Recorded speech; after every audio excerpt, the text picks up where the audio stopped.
سعدیہ میرے سینے پہ سر رکھے رونے لگی۔ میں بھی شرم، ندامت اور گناہ کے احساس سے زمین میں گڑا جا رہا تھا۔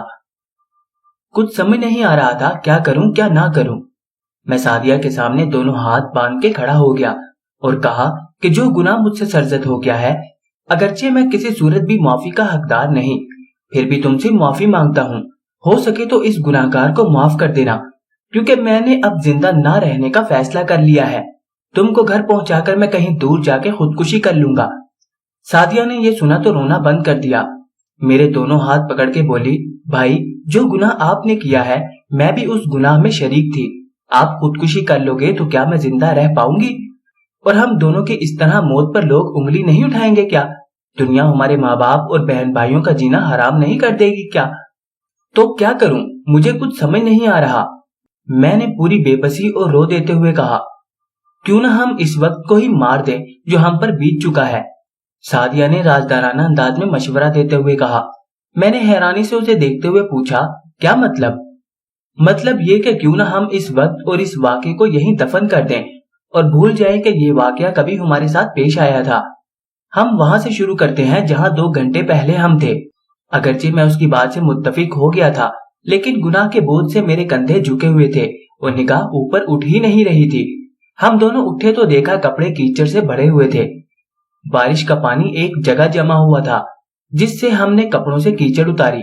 سعدیہ کی شلوار پر خون بھی لگا تھا جسے ہم نے دھونے کی کوشش کی، لیکن دھبے بدستور برقرار رہے تو ہم نے ان دھبوں پر اچھی طرح سے کیچڑ مل دی تاکہ خون نظر نہ آئے۔ وہاں سے ہم یہ عہد کر کے چلے کہ یہ جو وقت گزرا ہے ہم اسے بالکل بھول جائیں گے جیسے کچھ ہوا ہی نہیں۔ ہم گھر پہنچے تو گھر میں تمام لوگ کافی پریشان تھے۔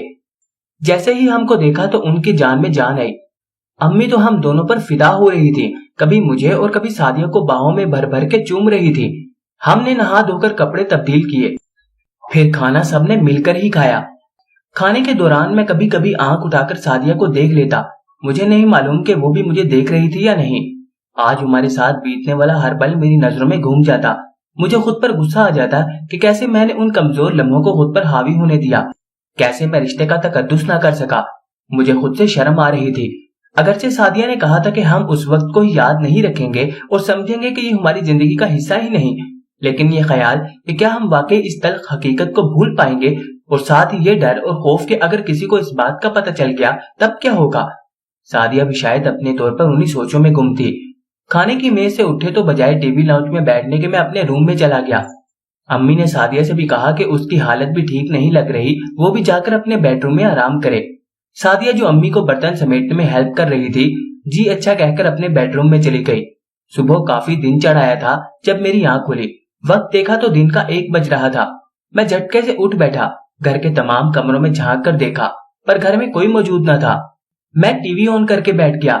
1000 طرح کی سوچیں تھی جو میرے دماغ کو بوجھل کیے ہوئے تھی۔ خوف میرے دماغ میں گھنٹیاں بجا رہا تھا۔ مجھے لگا جیسے میں پاگل ہو جاؤں گا۔ اگر تھوڑی ہی دیر بعد امی اور سعدیہ واپس نہ آ گئی ہوتی تو مجھے پورا یقین تھا کہ میں چیخنے چلانے لگتا۔ اندر کی وحشت تھی جو مجھے پاگل کیے جا رہی تھی۔ امی نے آتے ہی مجھے پوچھا کہ میری طبیعت اب کیسی ہے، تو میں نے کہا ٹھیک ہوں۔ تب امی نے بتایا کہ رات میں اور سعدیہ سخت بخار میں تھے، لیکن صبح چونکہ میں گہری نیند میں تھا اس لیے وہ سعدیہ کو اکیلے ہی ڈاکٹر کے پاس لے گئی تھی۔ انہوں نے ڈاکٹر سے لائی ہوئی دوائی مجھے اور سعدیہ کو پلائی۔ وہ کہہ رہی تھی، فکر نہ کرو، شام تک تم دونوں بالکل ٹھیک ہو جاؤ گے۔ کل بارش میں بھیگتے رہے ہو نا، اس لیے بخار ہو گیا ہے۔ میں نے بس اوں آں ہی میں جواب دیا، جبکہ سعدیہ صوفے کے کونے پر کمبل لیے آنکھیں بند کر کے لیٹی تھی۔ وہ کچھ نہ بولی۔ میں چور نگاہوں سے کبھی کبھی سعدیہ کو دیکھ لیتا اور پھر نظریں جھکا لیتا۔ شام تک واقعی ہم ٹھیک تھے۔ سعدیہ بھی شام کو امی کے ساتھ کچن میں ان کی ہیلپ کر رہی تھی اور میں بھی تھوڑی دیر کے لیے گھر سے باہر نکل آیا۔ میں کوشش کر رہا تھا کہ اس واقعے کو دماغ کے کونے خطروں سے کھرچ کر پھینک دوں، لیکن میری ہر کوشش ناکام ہو رہی تھی۔ میں جتنا بھولنا چاہتا تھا وہ اتنا ہی دماغ میں فلم کی طرح چلنا شروع ہو جاتا۔ میں بظاہر ٹھیک تھا، لیکن میرے اندر کا خلفشار مجھے چین نہیں لینے دے رہا تھا۔ رات جب کھانا کھانے کے بعد ہم سب ٹی وی لاؤنج میں ٹی وی دیکھ رہے تھے تو امی نے شاید نوٹ بھی کیا کہ میں ذہنی طور پر حاضر نہیں ہوں، تو انہوں نے پوچھ بھی لیا، جہاں زیب تم ٹھیک تو ہو؟ ایسے کہاں کھوئے ہوئے ہو؟ کوئی پریشانی ہے کیا؟ امی نے ایک دم سے سوالوں کی بوچھاڑ کر دی تو میں بوکھلا سا گیا۔ جی وہ کچھ بھی نہیں، بس آج کالج نہیں جا سکا نا، اس لیے کالج کے بارے میں سوچ رہا تھا۔ یہ کہتے ہوئے میری نظر سعدیہ کی طرف اٹھی تو وہ میرا جواب سن کر ہنس رہی تھی۔ تو کوئی بات نہیں، صبح تم کالج چلے ہی جاؤ گے، اس میں پریشانی کیا ہے؟ امی دوبارہ سے ٹی وی کی جانب دیکھتے ہوئے بولی۔ جی ہاں، ایسے ہی ہے، میں نے بھی ٹی وی پر نظریں گاڑ دی۔ صبح اٹھ کر کالج گیا تو وہاں بھی ہر چیز عجیب سی لگ رہی تھی۔ واپس گھر پہنچا تو سعدیہ گھر میں اکیلی تھی۔ اس سے پوچھنے پر پتا چلا امی پڑوس کے کسی گھر گئی ہیں۔ سعدیہ نے میرے لیے کھانا نکالا اور میرے پاس ہی بیٹھ گئی۔ میں اس کی طرف نہیں دیکھ رہا تھا، ابھی پہلا لقمہ ہی لیا تھا کہ مجھے سعدیہ کی آواز سنائی دی۔ بھائی، یہ احمقوں کا طرز عمل بند کریں اور خود کو سنبھالیں، ورنہ آپ کے رویے سے سب کو شک ہوگا کہ کوئی بات ہوئی تھی۔ میں کیا کروں سعدیہ، جو کچھ ہوا وہ میرے دماغ سے جاتا ہی نہیں۔ میں نے نظریں جھکائے ہی جواب دیا۔ میں جتنا بھولنے کی کوشش کرتا ہوں یہ اتنا ہی میرے دماغ میں چپک جاتا ہے۔ میری حالت کسی ہارے ہوئے جواری سے بھی بدتر تھی۔ سعدیہ اٹھی اور گوشت کاٹنے والی بڑی چھری لے آئی۔ اگر خود کو سنبھال نہیں سکتے تو یہ چھری لو اور پھیر دو میرے گلے پر، کیونکہ جو ہوا اس میں بھی شریک تھی۔ اس کے تیور دیکھ کر میرے پورے بدن میں ایک سرد لہر دوڑ گئی۔ میں اسے دیکھے جا رہا تھا، اگرچہ وہ مجھ سے 3 سال چھوٹی تھی اور ساتھ میں لڑکی تھی، لیکن اس کے اعصاب مجھ سے مضبوط تھے۔ وہ اتنے بڑے واقعے کو اتنی جلد فراموش کر دے گی، بلکہ مجھے بھی حوصلہ دے گی کہ میں بھی اسے فراموش کر دوں، ایسا میں نے کبھی سوچا بھی نہ تھا۔ سعدیہ اگر کسی کو علم ہو گیا تو میں اس ذلت کا سوچ سوچ کر پاگل ہو رہا ہوں۔ ابھی الفاظ میرے منہ میں تھے کہ سعدیہ بول پڑی۔ کسی کو کیسے علم ہوگا؟ اس بات کو آپ جانتے ہیں یا میں؟ کیا آپ بتائیں گے؟ کیونکہ میں تو کسی کو بتانے والی نہیں۔ سعدیہ میرے چہرے پر نظریں جمائے بولے جا رہی تھی اور میں سن رہا تھا۔ اس کی باتیں مجھے حوصلہ دے رہی تھی۔ سعدیہ نے ایک بار پھر مجھ سے وعدہ لیا کہ میں اس واقعے کو بھول جاؤں گا اور اپنے کسی عمل یا بات سے کبھی اسے ظاہر نہیں ہونے دوں گا۔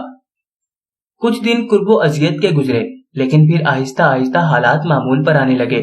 میں یہ تو نہیں کہتا کہ میں اس واقعے کو بالکل بھول گیا تھا، مگر یہ ضرور تھا کہ میں پہلے جیسی نارمل زندگی کی طرف لوٹ آیا تھا۔ ہر چیز پہلے جیسی تھی، لیکن کبھی کبھی یہ احساس ہوتا کہ کچھ نہ کچھ ضرور بدلا ہوا ہے، لیکن پھر سب کو اپنی اپنی زندگی میں مگن دے کر اسے اپنا وہم خیال کر کے ذہن سے جھٹک دیتا۔ لیکن ایک روز مجھے لگا کہ میں جسے وہم سمجھ رہا تھا وہ محض وہم نہ تھا، بلکہ حقیقت میں بدلاؤ تھا، اور یہ بدلاؤ سعدیہ کے رویے میں تھا۔ میں جب بھی گھر ہوتا وہ میرے قریب ہونے کی کوشش کرتی، میرے ساتھ اس کے انداز بڑے دلربانہ ہوتے۔ وہ میرے سامنے ہاتھ اٹھا اٹھا کر اور چھاتی پھیلا پھیلا کر انگڑائیاں لیا کرتی۔ میں اگر کچن میں اس کے ہوتے ہوئے کچھ لینے چلا جاتا تو وہ بہانے بہانے سے مجھ سے ٹکراتی۔ میں صوفے پر ہوتا تو وہ میرے ساتھ جڑ کے بیٹھنے کی کوشش کرتی۔ اگر اسے دوسرے صوفے پر بیٹھنا پڑتا تو وہ ایسے انداز سے بیٹھتی کہ میری نظر اس پر ضرور پڑے۔ بہت دفعہ میرے قریب سے گزرتے ہوئے بڑے غیر محسوس انداز سے اس کے ہاتھ نے چھوا تھا۔ صوفے پر اگر اسے میرے ساتھ بیٹھنے کا موقع مل جاتا تو وہ ہمیشہ اپنا ہاتھ میری ران پر رکھ دیتی اور چھیڑ چھاڑ کرنے لگتی۔ اسے چونکہ اسکول یا کالج نہیں جانا ہوتا تھا، اسی لیے رات سونے والے پاجامے میں ہی سارا دن گھر میں گھومتی رہتی، جس سے اس کے جسم کی بناوٹ واضح نظر آتی۔ میں ان سب چیزوں کو اہمیت نہیں دینا چاہتا تھا، اور اگر دماغ میں کوئی بات آتی بھی تو یہ سوچ کر کہ چونکہ ہم ایک واقعے سے گزر چکے ہیں اس لیے یہ میرا ذہنی خلفشار ہے، ورنہ ایسی کوئی بات نہیں۔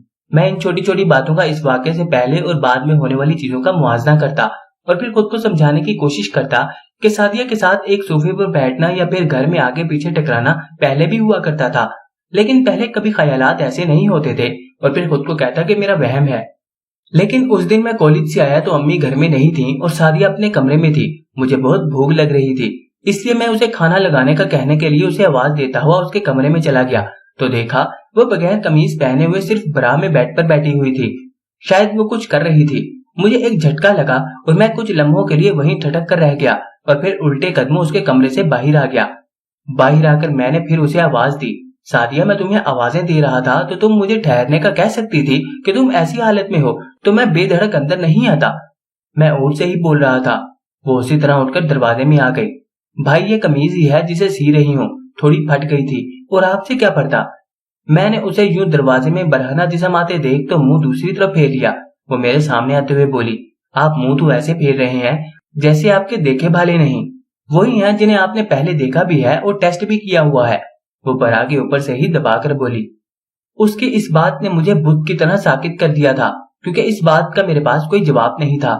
پھر اس خیال نے جگا دیا کہ اگر اس وقت اچانک کوئی گھر میں آ گیا تو وہ ہمیں ایسی حالت میں دیکھ لے گا۔ میں نے سعدیہ کو بازو سے پکڑ کر کمرے میں دھکیل دیا اور کہا، جلدی قمیض پہنو اور مجھے کھانے کے لیے کچھ دو، بہت بھوک لگی ہے۔